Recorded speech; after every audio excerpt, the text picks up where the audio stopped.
We're now joined by Larry Pratt of Gun Owners of America. I believe it's gunowners.org, and we want to get his take on this latest piece of trash document by the DHS. How are you tonight, sir?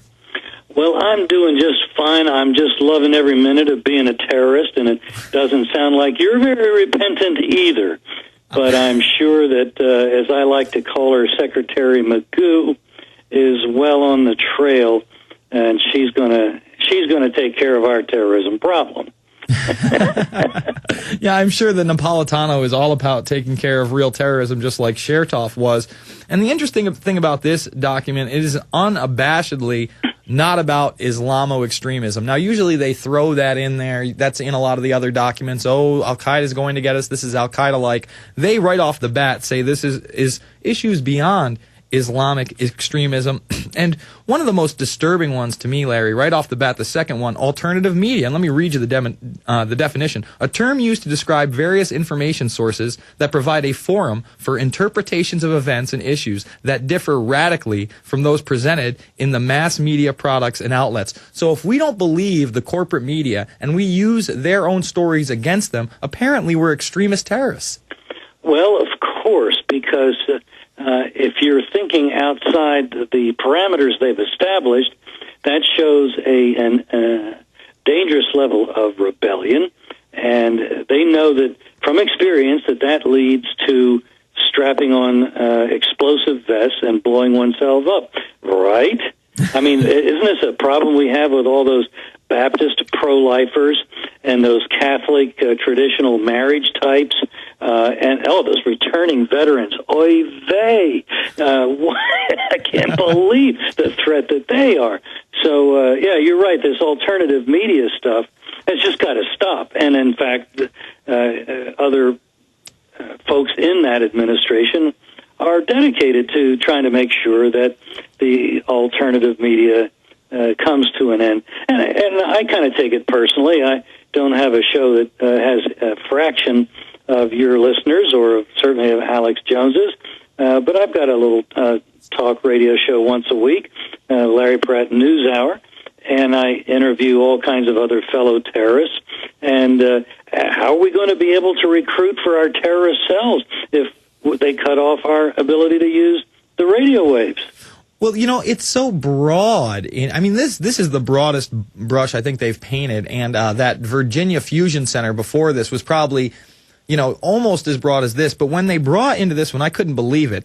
Anti-technology extremism and anti-immigration extremism. And the definition of anti-immigration extremism, by the way, is if you don't believe that individuals who aren't from this country shouldn't get rights like driver's licenses, national identification cards, in-state tuition, medical benefits. Welfare, Yeah, I mean, it's unbelievable to me. I don't care what the color of a person's skin is. The bottom line is, if you want to become a citizen, great. There's a process to do so, and then you can get all those things. Absolutely. But otherwise, why do you get a driver's license? I can't get a driver's license unless I go down to the DMV. I bring them my birth certificate, my social security card. They want my fingerprint. Here in Texas, they want a biometric scan. I mean, but the illegals, here you go. Texas then is participating with the Real ID Act, with the national ID card system. And I'm disappointed that Texas is not one of the dozen or so states that have told the feds to have a nice day if they want information like that biometric type information from our citizens. Next. Well, again, you know, actually there is an initiative where they're rolling it out as the Real ID, and people are protesting that. But, you know, there's that famous video of Alex back in the 90s when he was going to reissue his license, where they even wanted a biometric thumb scan then. And they're doing this all over, you know, Manchester to launch for ID cards. Big Brother. I mean, it's no secret to anybody who's in the know that really their police state grid, their beta test is in London, where literally you walk out of the house and you are photographed and filmed 300 plus times during your day, which is absolutely ludicrous. And they're trying to put that into place everywhere. And by the way, does it solve crime? Does it lower crime? The answer to both questions, no. It doesn't solve crimes. It doesn't lower crime. It doesn't prevent crimes. It just means that they know what size of a body bag to bring to the scene of the crime that occurred many minutes before help will be able to get there. And that's an amazing thing that they make these claims that it's an effective crime-fighting tool. I mean, forget the privacy invasion. There's just nothing about what they claim for these systems that is true. It's all one big, fat piece of fantasy, I guess. And probably they've got Secretary Magoo looking at all these pictures that are being taken of the poor Brits as they walk around London town. And Secretary Magoo will be as helpful finding criminals in England as over here. By the way, their murder rate is going up since their gun ban, which is more or less coincident with this invasion of privacy.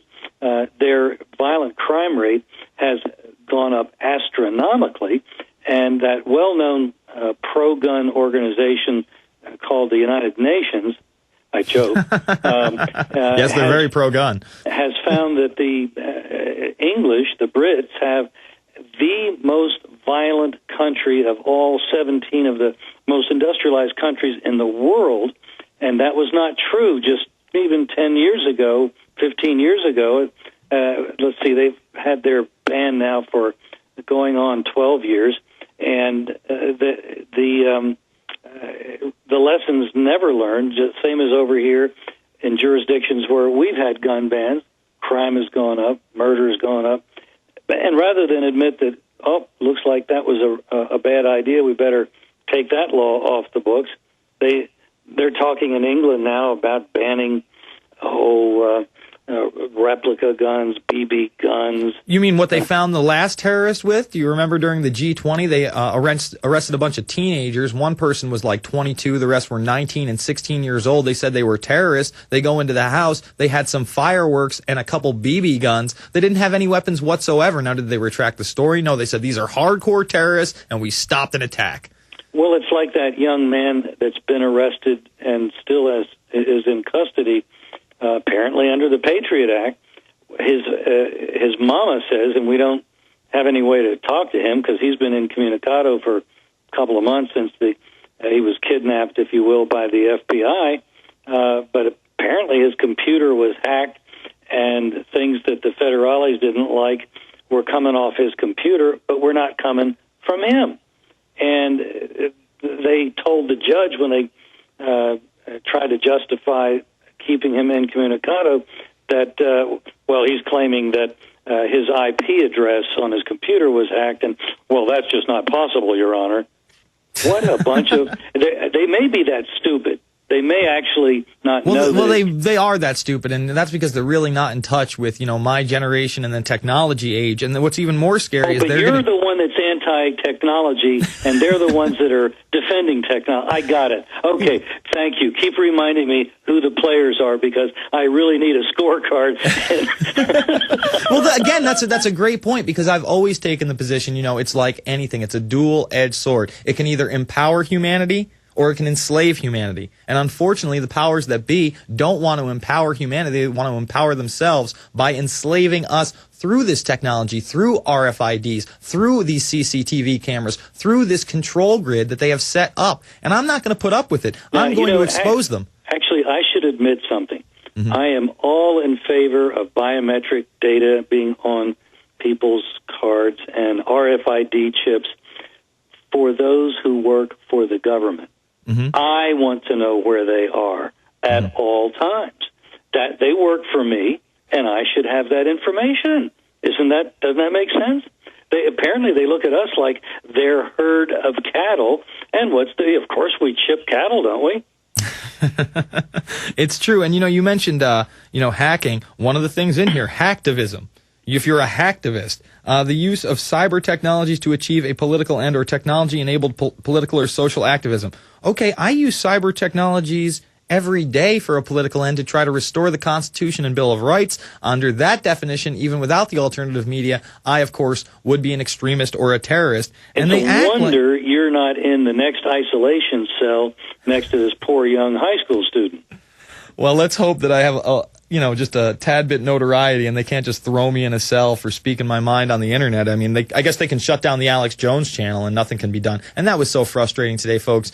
For someone on the inside, I had to sit there and listen to Jason Douglas who's a producer here, call up YouTube, call up Google, say, well, can I talk to this person? I just talked to the Pittsburgh Post-Gazette. They say they never put in this thing, and they want to retract, and they want the channel back up. They're sick of getting the phone calls, and they just gave them the runaround again and again and again.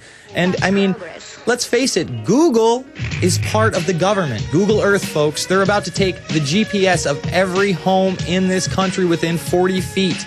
You better believe it. It's here. We'll be back after this with Larry Pratt. It's the Info Warrior, PrisonPlanet.tv, Infowars.com.